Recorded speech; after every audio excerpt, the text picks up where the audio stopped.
Assalamualaikum warahmatullahi wabarakatuh. Khabar semua, salam sejahtera, salam satu Malaysia, Brunei, Singapura dan Indonesia. Okey, kalau video sebelum ni kita dah belajar tentang penggunaan SR, SSR ataupun significant support, significant resistance di dalam role reversal fenomena. Kali ni kita nak belajar tentang penggunaan di dalam fake out. Let's suppose saya buat baru sini saya padam dulu. File new. Okey. Let's suppose katakanlah kita ada satu significant resistance. Resistance di mana kita ada resisten yang sama baris. Kita dah belajar bahawa resisten yang sama baris biasanya dia akan jadi significant resistance. Kalau kita letak satu line kat sini, lebih kurang sama baris. So untuk setup fake out ni, kita tandakan setiap resisten kita sebagai, katakanlah resisten pertama kita tandakan sebagai R1, R2, dan resisten ketiga kita tandakan sebagai R3. Hari ni kita belajar setup fake out sikit.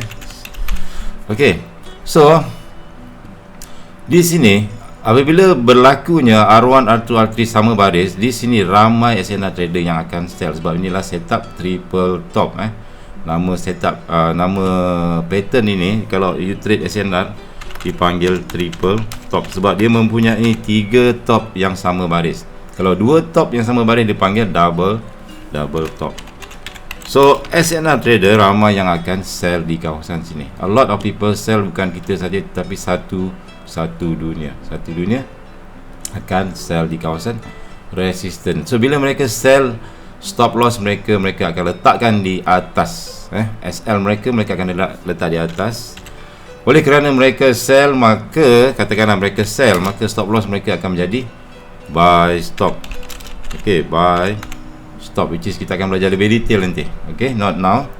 Ini adalah video. Okay, satu lagi, ini untuk SNR trader. SNR trader akan sell. Okay, ni this is SNR trader.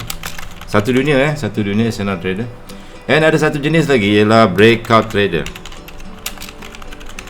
Breakout trader pula, dia ni bila dia tengok sini resistance R1, R2, R3, dia cakap resistance ni kuat. So kalau price break ke atas, mesti price terbang ke atas. Okay, right. So apa mereka buat ialah mereka akan letak order buy stop. Ini adalah breakout trader. Mereka akan letak order buy stop. So kalau you perhatikan di sini, ada banyak order buy stop di atas daripada kawasan resisten kita. So ada banyak order buy stop breakout trader dan juga buy stop ataupun stop loss daripada SNR trader. So ini memberi peluang kepada big trader ataupun jerung-jerung Soros and the gang whatever untuk letak order sell limit di sini.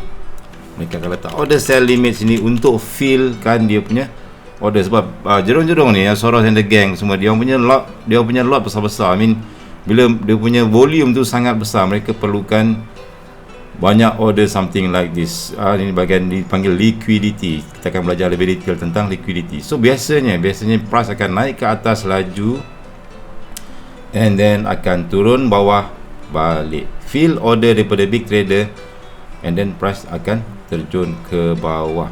So dekat mana dia nak stop ni? Dekat atas ni. Kita akan try sell dekat kawasan sini. Okay, kita akan try sell dekat kawasan sini sebab kita dah ada setup fake out. Ini namanya setup fake out sebab ianya adalah the fake breakout. Price break resistance R1, R2, R3.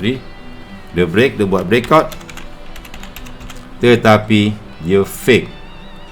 Fake tu maksudnya dia tipu. Lepas dia break, dia terjun ke bawah. So fake breakout dia jadi fake out ataupun fakey.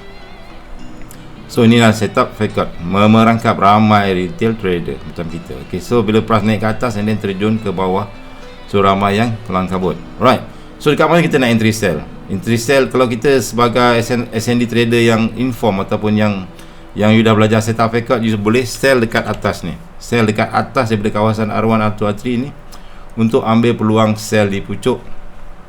So tetapi di mana? Kita kena tengok look to the left. Look to the left, you akan nampak the same thing. Perkara yang sama berlaku. Saya akan bagi contoh. You akan jumpa fake out juga, ataupun you akan jumpa QM level, price naik ke atas and then terjun ke bawah. Okay, this is the same thing macam sini. So ini adalah kita punya QM level, high, low, high, low, low. Okay, saya tandakan sebagai QM level. High, low, high, low, low. Dan you perhatikan di sini. Sini pun kita ada R1 dan R2. Betul tak? Okey, R1, R2. Di sini berlaku fake out. R1, R2 price naik atas and then terjun ke bawah. Di sini berlaku juga benda yang sama. R1, R2, R3 price naik atas and then terjun ke bawah. So, kita akan sell di atas. So, sebagai contoh, GBP Canada H4, kalau you tengok itu tadi, di sini kita ada significant resistance. Kita ada R1. Kalau saya tarik belakang lagi sikit, biasanya bermula daripada belakang sini. Okey. Di sini kita ada significant resistance. Kita tandakan sebagai R1. Sebelum ni kita tandakan sebagai RRR saja kan untuk significant resistance. Tapi setiap kali ni bila kita buat setup fake out, kita kena tandakan R1. Di sini adalah R2. Di sini adalah R3. Significant resistance kita dah belajar, minimum adalah 2. And then R3. And di sini adalah R4. Di sini adalah R4. Okey, R1, R2, R3, R4 sudah jadi, kemungkinan besar akan jadi setup fake out. Okey. So dekat sini saya tulis fake out. Alright. Di sini setup fake out. So dekat sini apa jadi? Price naik ke atas, laju naik ke atas, break kita punya significant resistance, tetapi sampai atas dia turun bawah balik. So dekat sini kita standby untuk sell.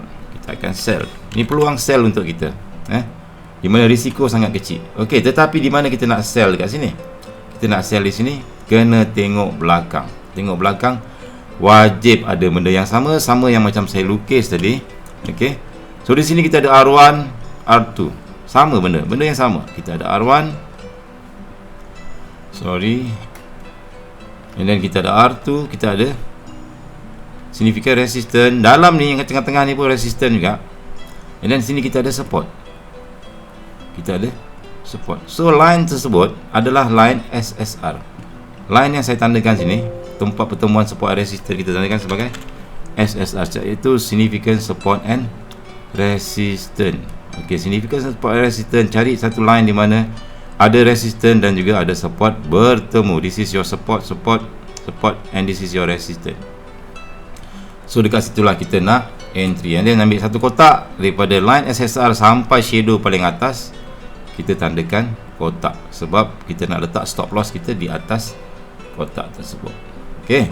So, and then penting, make sure paling hujung di sini mesti dia adalah, katakan you ada SSR macam ni, saya lukis balik, katakanlah you ada resistance support. Paling penting kita nak cari double maru. Masa ni kita nak sharpkan entry. Let's suppose kita ada resistance, ada support, price naik ke atas and then terjun ke bawah. Di sini, di kawasan sini ni, di sini ataupun di sini kita mencari CS double maru. Double maru macam ni, dia drop and then the drop, candle merah, lepas tu dia ada shadow pendek atas dan bawah. Bawah ada shadow, atas ni pun ada shadow. Ini dipanggil candlestick double maru. Dan open price second maru. Yang second maru ni kita akan belajar lebih detail nanti bab double maru. Ini adalah first maru bozu, candle merah ni yang pertama, first. Ini adalah second maru. Letakkan price ni dekat open price second maru, tempat pertembungan kat sini. Okey. So kita punya zone di sini. Ini dipanggil CS double maru, open price second maru ni. Kalau you perhatikan, dia biasanya akan sama baris dengan resistance dan juga support. So dapat entry kat sini, floating very small, lebih kurang berapa pip tu, but reward dah cukup bagus. Okay, so kita ada setup. So sebagai contoh lagi, Euro USD di sini saya ada satu entry di sini. Kita ada resistance first, bisa price naik, kita ada resistance sini, resistance 1, resistance 2, belakang ni pun ada resistance. So sini dah jadi significant resistance. Price naik atas laju, sama konsep, tengok belakang kita ada resistance and then price naik ke atas, terjun ke bawah. Di H1 sini stop loss kita di atas. Stop loss tak jauh bang, daripada sini sampai sini lebih kurang dalam 10 pip. So kalau you nak cari double maru ataupun you nak cari SSR dalam ni, apa you buat ialah you tukar pada time frame kecil. Saya tukar kepada time frame M5. Yes, think M5 ke M15. Tadi saya jumpa double maru ni. Sekejap. M1 kot. Yes, dekat sini M1. Exactly. Kita kena buat top down analysis. So di sini adalah resistance kita yang saya tandakan tadi. Resistance. Kita ada resistance kat sini. Okey, kita ada resistance di sini. And then dekat sini kalau saya besarkan sikit lagi, you ada resistance, you ada support sini, then you ada double maru. Your double maru is here. Drop and then drop. So dekat line ni lah tempat entry yang paling cantik. Kalau you perhatikan nanti dekat sini dia betul-betul touch dekat this area. Floating berapa pip ni? Okey. Dalam 1 pip, 2 pip saja. Okey. So sekarang bila dah entry macam ni, apa you buat ialah you just relax, tenangkan fikiran. Stop loss 10 pip. Sekarang price dah turun sebanyak 42 pip. Dah satu nisbah 4. So you dah boleh dropkan you punya stop loss. Letak break even dekat bawah. That's it. Itu je cara kita trade menggunakan setup fake out ataupun significant support dan significant resistance menggunakan fake out. Okey, hingga bertemu kembali video seterusnya. Assalamualaikum warahmatullahi wabarakatuh.